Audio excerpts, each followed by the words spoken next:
Good morning, guys. Welcome again to our Stardew life. It's Thursday, the 2nd of February. Apparently, we got some kitties fighting in the background. I've got a bit of wood chips all over me because I just brought some wood in from the garage to prepare for tomorrow. So, I've been tracking electricity, and the tracking's been going well, as I mentioned in the previous video with our super high power bill. But, we're preparing for a polar vortex that's coming through. I'm sure many of you have also experienced this. It hit most of southern Canada, most of Atlantic Canada, and a lot of the eastern US, coming as far south as like just north of Texas from what I understand. So lots of people are getting hit by this. It is some bitter cold temperatures, coldest we've had in years. Last night was the coldest night so far. It was negative 20 Celsius, which is I think about negative 5 Fahrenheit for you guys who use Fahrenheit. And looking at the kilowatt hours over the 12-hour period from 10 p.m. to 10 a.m., so the overnight period, we used about 84 kilowatts of power. Compare that with one of our warmer nights, which was last Sunday night. We only used about 32 kilowatt hours over a 12-hour period. So tracking my power, even with these cold days, the coldest day we had yesterday, we used about 150 kilowatt hours, which is still 40 less than what our average was, almost 50 less than our average was during that super high bill. So the changes we've made have made a difference. We've brought our kilowatt hours on the cold days down by about 25%. And on the normal days, which what most of winter has been so far, our consumption's actually down by about 40 to 50%. So hopefully that evens out in the end. That being said, I'm going to be letting all the heaters stay on tomorrow overnight, and I'm going to be keeping these fireplaces going non-stop, starting at about noon tomorrow because, well, I'll probably start when I wake up, but from noon tomorrow until about 8 p.m. Saturday, I am not letting these fires die down. I don't care if I have to use 2 or 3 days worth of firewood to do it. It is supposed to dip overnight, Friday night into Saturday, down to almost negative 30. But it's supposed to taper off by Saturday afternoon.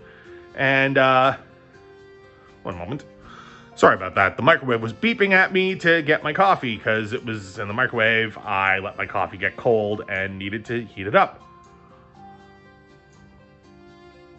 And that is so much better. So yeah, today is a little reprieve though, between last night's negative 20 and tomorrow's negative 30 before the wind chill, which negative 30 for you American friends is negative 22 Fahrenheit, I believe. I'll double check and put the correct numbers up on the screen.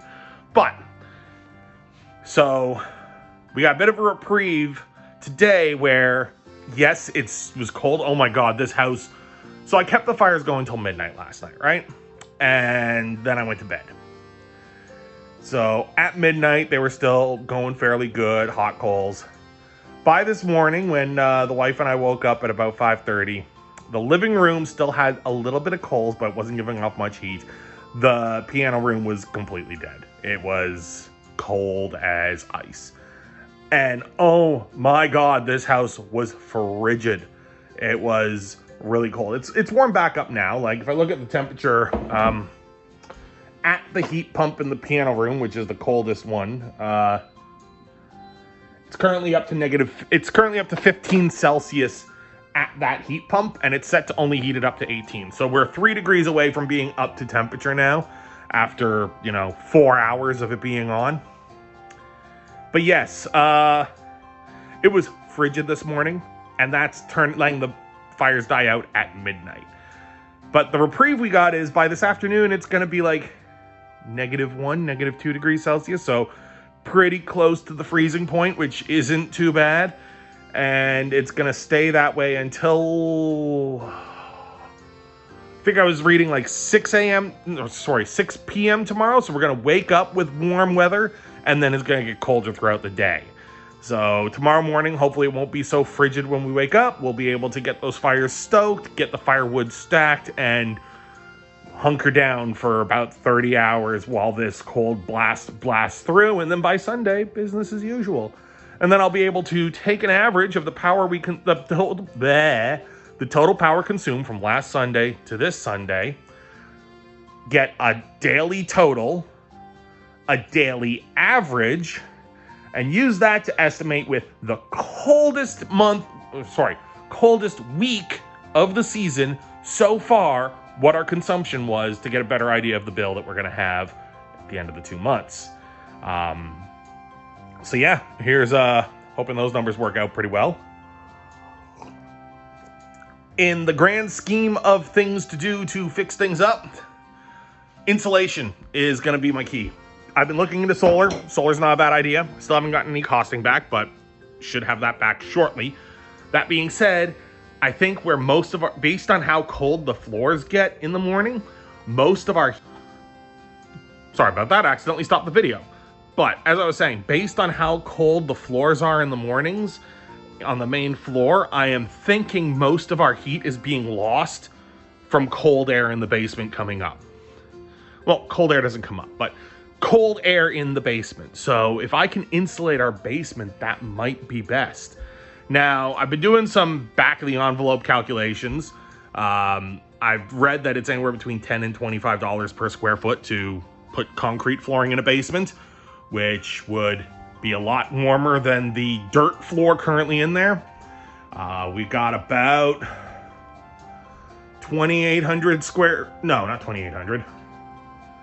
I don't know. I was doing back of the envelope math. I wrote it on a piece of paper in my office. I don't have it handy, but it was somewhere around 2,000 square feet, which is, if it's $10 a square foot, then that's going to be about $20,000 to concrete slab the basement. I don't know if we're going to be able to do that, or if we're just going to put down like a vapor barrier.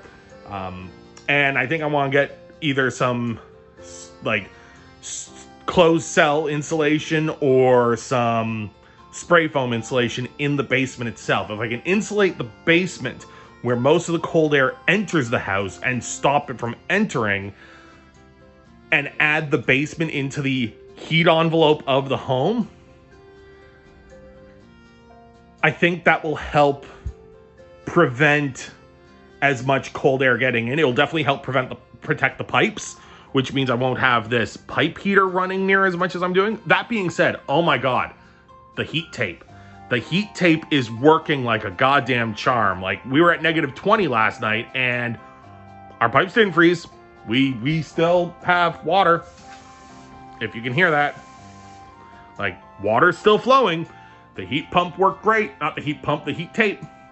That being said, it is a straight electric draw and probably uses almost as much power, if not as much power, as a space heater. And if it's running 24/7 right now to combat this cold, that ain't gonna be fun. So the sooner we can insulate that and protect that, the sooner we'll see some savings there. Yeah, it's like insulation and getting the house more thermally controlled will be a change. Not only can I see it on my power bill, hopefully, I will feel it, and the family will feel it.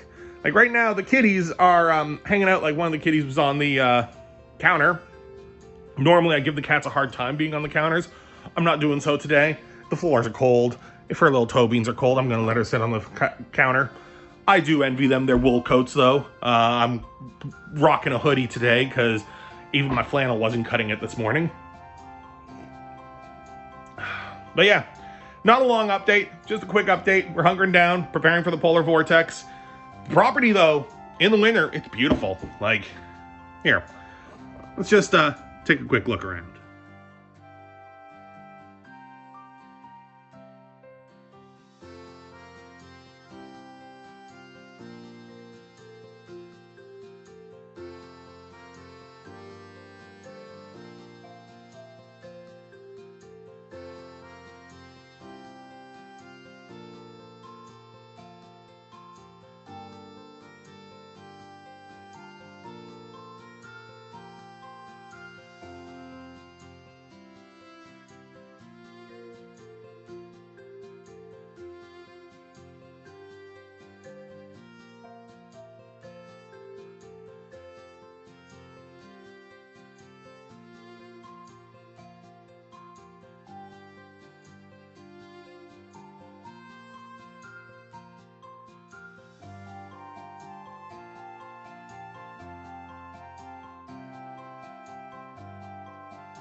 Well, isn't that a sight? Not sure how well you guys can see that, but it looks like the ice is actually dripping off the roof, which means we got stuff melting out there.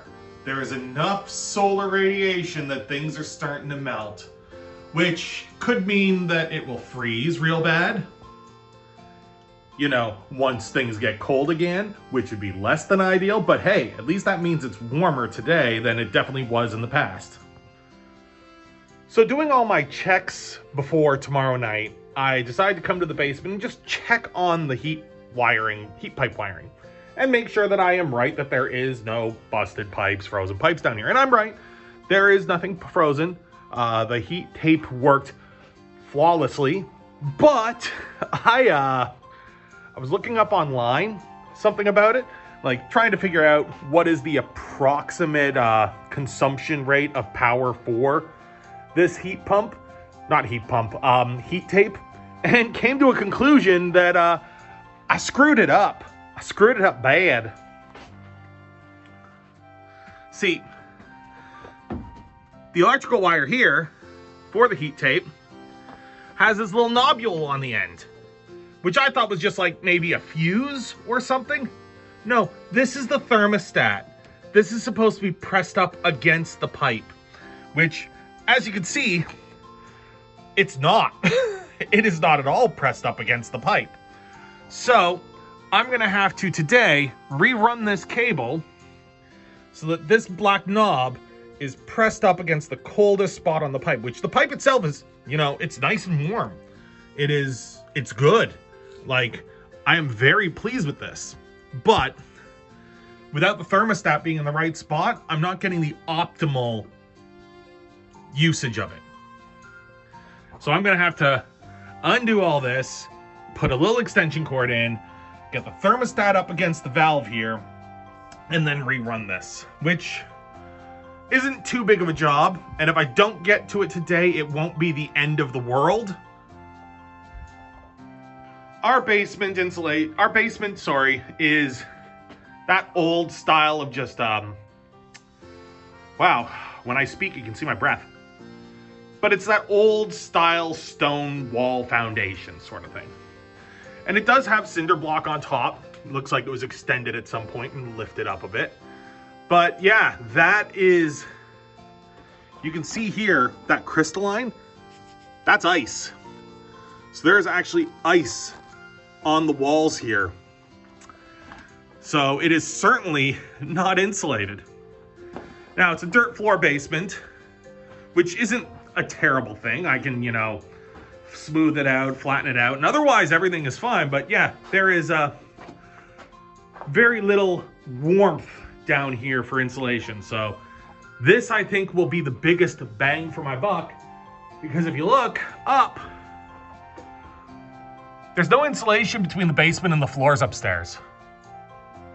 Like, right up here is my office. This is my office floor above us. And there is no insulation. There does appear to be some venting and whatnot, which I'd have to look into what that is for, because there's no actual vents. But yeah, no insulation here. So if I can get the basement to be part of the heat envelope of the house, then, and like insulate this and get it all warm, seal it in so there's no moisture getting down here again, then things might be in a better position. But as is, it's actually not too bad down here. It's not warm by any stretch of the imagination, but it's not too bad. Another thing I need to fix is over here.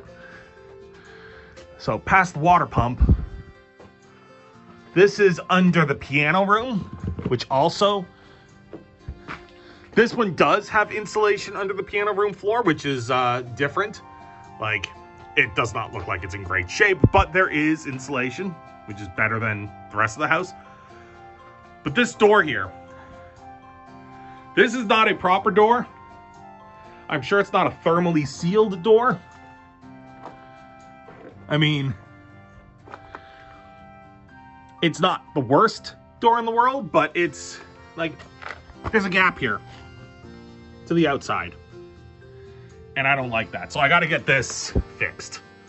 This door is probably one of our bigger problems for just letting air out. But if I can insulate this, this looks like it was an entrance. Like this is underneath our mudroom. This door leads to under the mudroom, and then there's like a ramp going up and out. But yeah, it looks like they put some sort of board up above the insulation here. Like there is insulation, but it's not great. This is certainly not an ideal basement setup. But if I can get this all sealed up and good, I think that'll make a big difference for the rest of the house. Yeah, the mudroom was the piano room, sorry, was an add-on to the house. So this whole foundation was added on at a later date and is separate for the main house foundation. So yeah, I am not getting that door closed.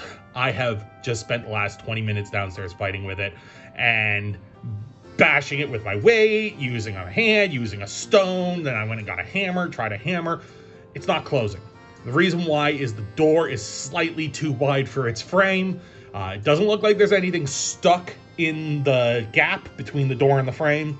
It doesn't look like there's any problems there. It looks like the door was just built the wrong size. It's not even a proper door. It's boards that are all hammered and glued together, and the latch on it isn't a proper door latch. It's a sliding wooden bar.